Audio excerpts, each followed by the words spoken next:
Hey, welcome to another episode of the Crazy Dad Bumpside from Crazy Dad's Garage.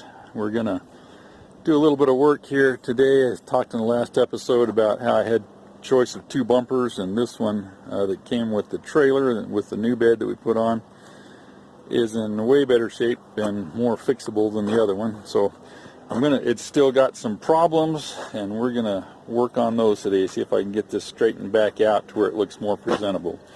So as you can see right here, there's a pretty good dent where it starts over here at the side and dents in right there. And we're going to try to fix that one. And then out here, we actually get down along the side here. You can see we got a bump coming out right here. And we're going to try to get that pounded back in. And that also entails some damage right here where this corner, I think, has to go down to get this to come flat across there. So we're going to work on that, and then if I can get this thing flipped over here, it's obviously pretty heavy without falling off.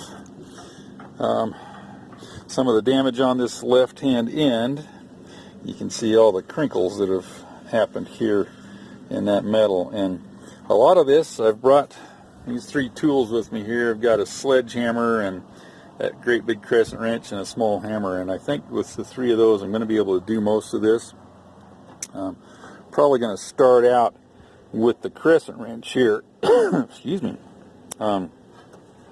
Just bending this metal back out and seeing what that does for us. That alone is going to help move this thing around, and that's also the spot that is kicked out, so I'll probably have to sledgehammer back in here kind of at the same time to get that to work. Back over on this side, probably using the sledgehammer in this area, which right here is the the highest spot on this. By using a sledgehammer in that area, I should be able to drive this pretty much back to straight and get it where I want it to.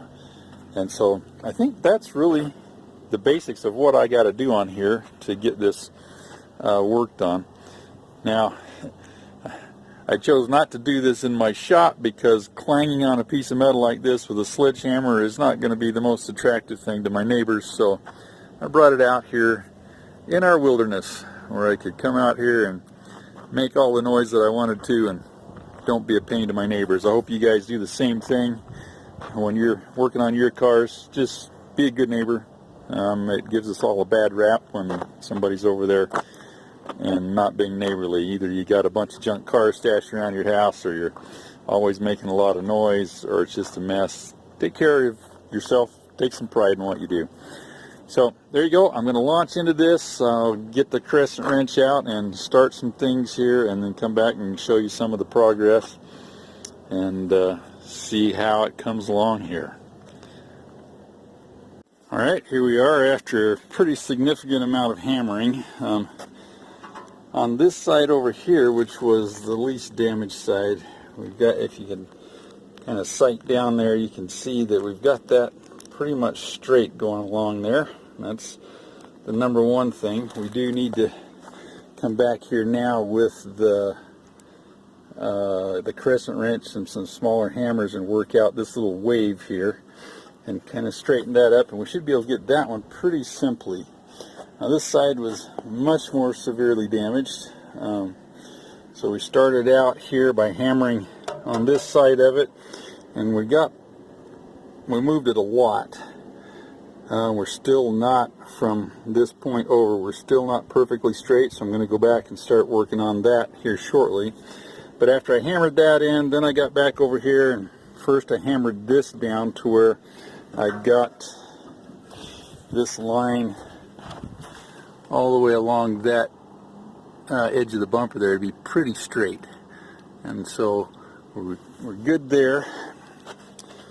Now what we've got to do is this corner of the bumper has been moved up that way, so I'm trying to pound it back over that way. We're going to be trying to, and that's going to be twisting down into this area. And we're also going to be getting back here, like I said earlier, and pounding back in from this direction to try to get that curvature straightened back out there. But it's kind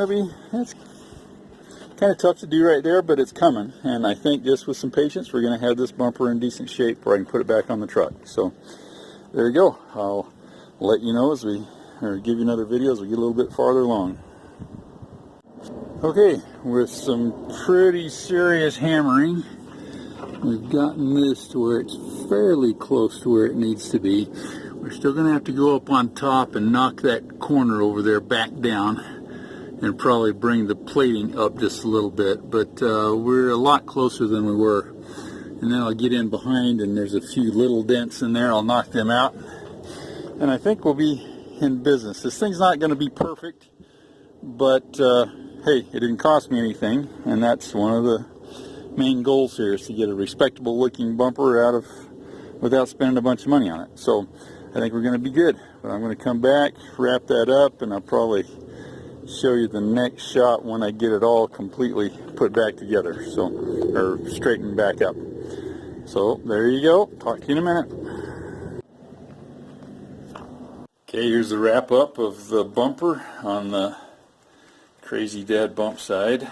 We'll finish up this episode with this shot here. So I had to drill 2 new holes in the frame and reuse 2 of the older ones. Yeah, we can probably crawl on the ground here and show you. Because of the way that I shortened the frame, I was able to use the 2 back holes right here, but I had to drill this one up there.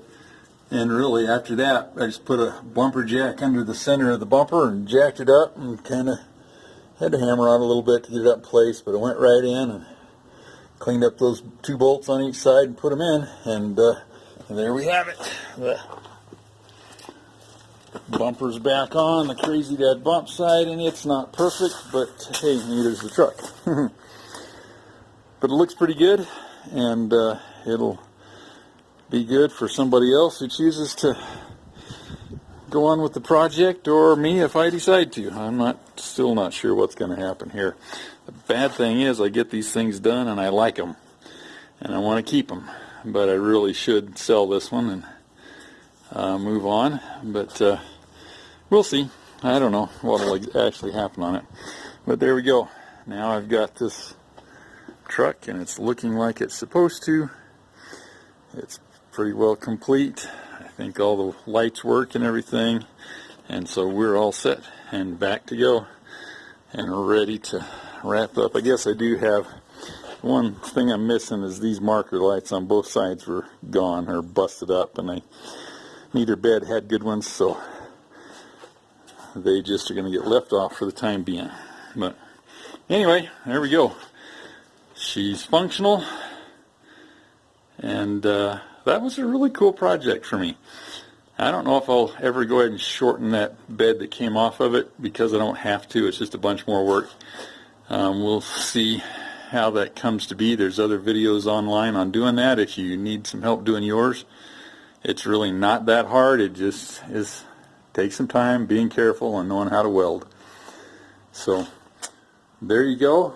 That's kind of a wrap up on the Crazy Dad Bumpside, unless I decide to get a little more serious and do something else. So we'll talk to you later. Hope you enjoyed the project.